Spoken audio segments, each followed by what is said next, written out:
कहानी की शुरुआत होती है बॉस्टन इंटरनेशनल एयरपोर्ट से, जहां क्ले नाम का एक कार्टूनिस्ट अपने परिवार वालों को फोन करने की कोशिश कर रहा था। खैर उसके फोन की बैटरी खत्म हो गई, इसीलिए उसने लैंडलाइन से अपनी पत्नी को फोन किया। तभी अचानक एयरपोर्ट पर कई लोग दर्द में भयानक तरीके से चिल्लाने लगे और उनके फोन अब भी उनके कानों पर थे।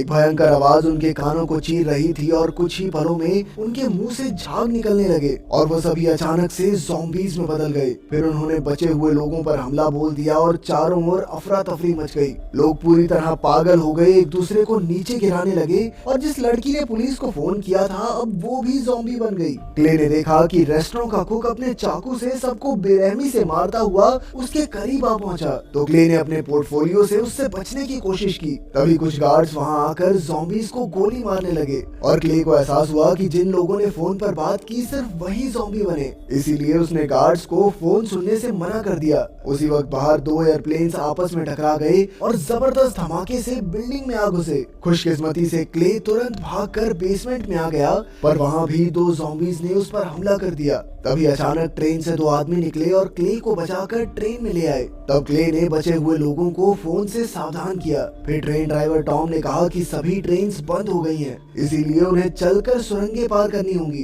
पर सभी लोग बेहद डरे हुए थे, इसीलिए टॉम, क्ले और माइक ही सुरंग के रास्ते पर निकले। थोड़ी देर बाद उन्हें रोशनी दिखाई दी जहाँ कुछ लोग खड़े थे, पर उन तक पहुँचने से पहले ही एक ज़ॉम्बी ने उन पर हमला करके माइक को मार डाला। आवाजें सुनकर बाहर खड़े ज़ॉम्बीज़ भी उनकी ओर भागे, पर टॉम और क्ले तुरंत सीढ़ियों से ऊपर भाग गए। एक ज़ॉम्बी बड़ी तेजी से उनका पीछा कर रहा था, पर टॉम और क्ले ने जैसे तैसे ऊपर पहुंचकर फटाफट ढक्कन बंद कर दिया। इसके बाद वो क्ले के घर पहुंचे जहां दरवाजा टूटा हुआ था और कोनों में पड़ोसियों की लाशें पड़ी थी। खैर क्ले के घर जाकर टॉम ने देखा कि क्ले ने दीवारों पर अजीबोगरीब ड्राइंग्स बना रखी थी। क्ले ने देखा कि लैंडलाइन फोन बंद था, इसलिए उसने टॉम के फोन से अपनी पत्नी को मैसेज भेजकर सावधान किया, पर जो जवाब आया वो उन्हें समझ ही नहीं आया। फिर टॉम ने उसे फोन फ्रीजर में रखने को कहा ताकि बैटरी जल्दी खत्म ना हो। इसके बाद शाम को जब वो दोनों आराम से बैठे हुए थे तो किसी ने अचानक से दरवाजा खटखटाया। क्ले ने धीरे से दरवाजा खोला तो वहाँ उसकी पड़ोसन एलिस थी।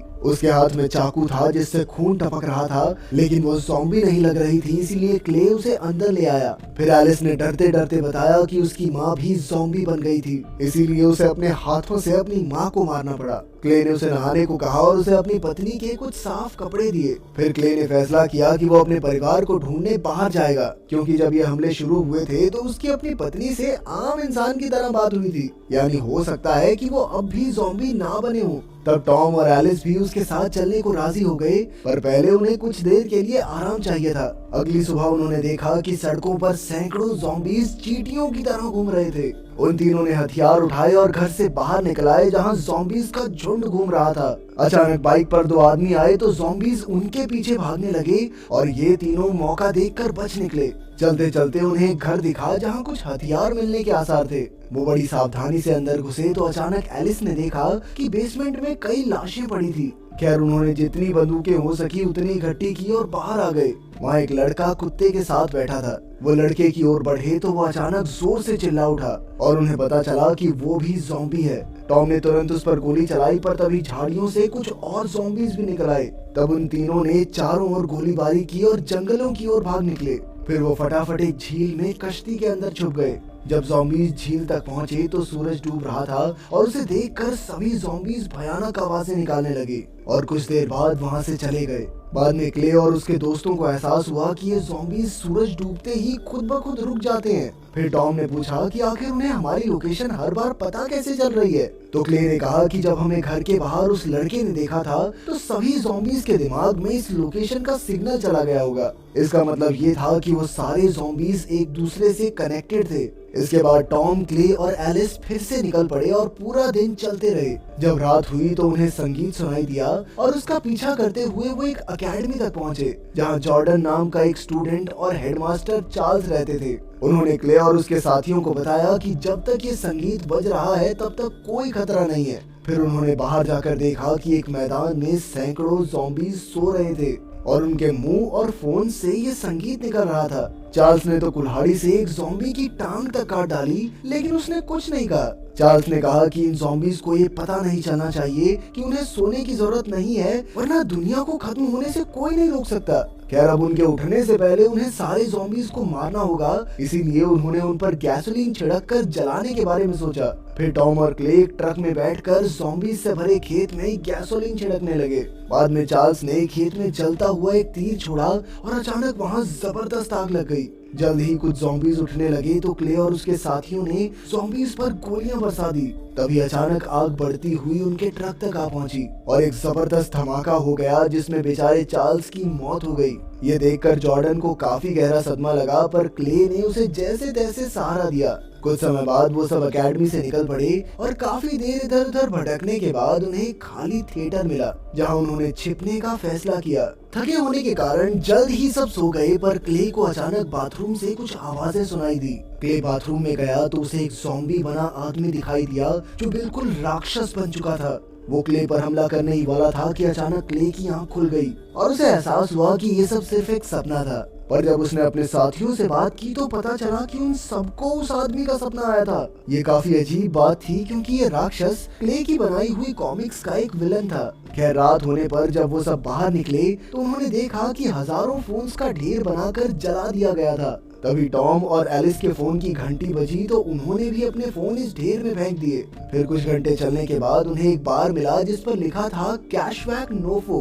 उन्हें लगा कि शायद इसका मतलब होगा कि फोन अंदर ले जाना अलाउड नहीं है, तो उनके पास फोन थे नहीं तो वो अंदर घुस गए। असल में यहाँ काफी सारे इंसान थे जो ज़ॉम्बीज बनने से बच गए थे और अब उन सब का प्लान था काशवाक नाम की एक जगह जाने का, क्योंकि वहाँ 1% भी फोन सिग्नल नहीं आते। बाद में टॉम ने क्ले से पूछा कि उसकी कॉमिक के अंत में क्या होता है, पर क्ले के पास कोई जवाब नहीं था, क्योंकि उसने कॉमिक खत्म ही नहीं की थी। खैर बाद में जब सब सो रहे थे तो अचानक सैली को अजीब सी आवाजें सुनाई दी। उसने देखा कि दरवाजा तो बंद था, इसीलिए उसने दरवाजे पर कान लगाकर वो आवाज सुनी।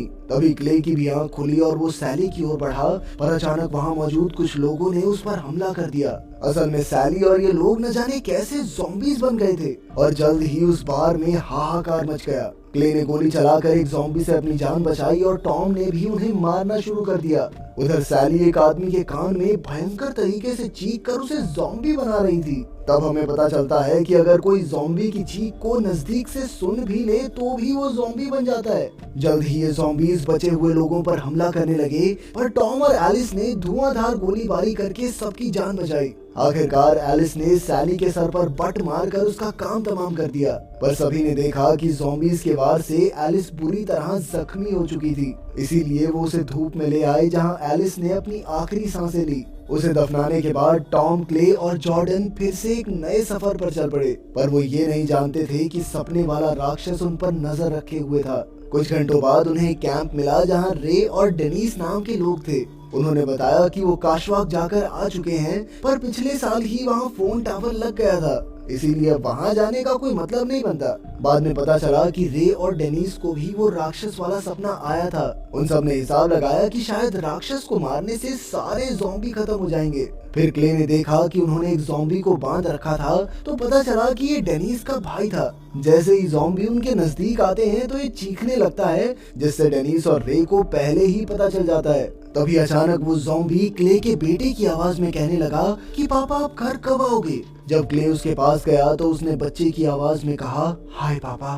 तब टॉम ने तुरंत उसे गोली मार दी ताकि वो उनकी लोकेशन बाकी ज़ॉम्बीज को न बता दे। इसके बाद वो सब रे के आइसक्रीम ट्रक में बैठकर भाग निकले, पर कुछ घंटे बाद रे अचानक रुक गया और जंगल की ओर जाने लगा। तब क्ले भी उसके पीछे गया तो रे ने बताया कि उसे हर जगह वो सपने वाला राक्षस दिख रहा है और अब वो ऐसी जिंदगी से तंग आ चुका है। अब वो और नहीं झेल सकता था, इसीलिए उसने क्ले को एक फोन नंबर दिया और कहा कि जब सही वक्त आए तो तुम स्लिप पर लिखे हुए इस नंबर पर कॉल करना। फिर अचानक ही वहाँ एक बम फट गया जिसमें रे की जान चली गई। कुछ समय बाद बाकी बचे हुए लोग क्ले के घर पहुँचे। अंदर कोई नहीं था, पर फ्रिज पर उसके बेटे ने लिखा था कि उसकी माँ ज़ॉम्बी बन गई है, इसीलिए वो काशवाक जा रहा है। क्ले ने गुस्से में आकर कुछ चीजें तोड़ डाली और बाद में जब वो स्टोर रूम में गया तो अचानक उस पर सपने वाले राक्षस ने हमला कर दिया। उसकी ताकत के सामने क्ले काफी कमजोर पड़ रहा था, लेकिन ऐन वक्त पर टॉम ने वहां आकर उसकी जान बचाई।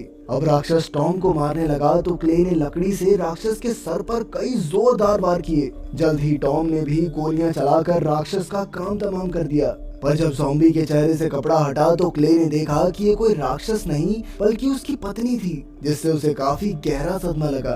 बाद में क्ले ने रे के दिए हुए नंबर पर फोन करने का सोचा, पर उधर टॉम ने देखा कि ट्रक बॉम्ब से भरा हुआ था। इसका मतलब शायद ये था कि स्लिप पर लिखे हुए नंबर से सारे बम फट जाएंगे।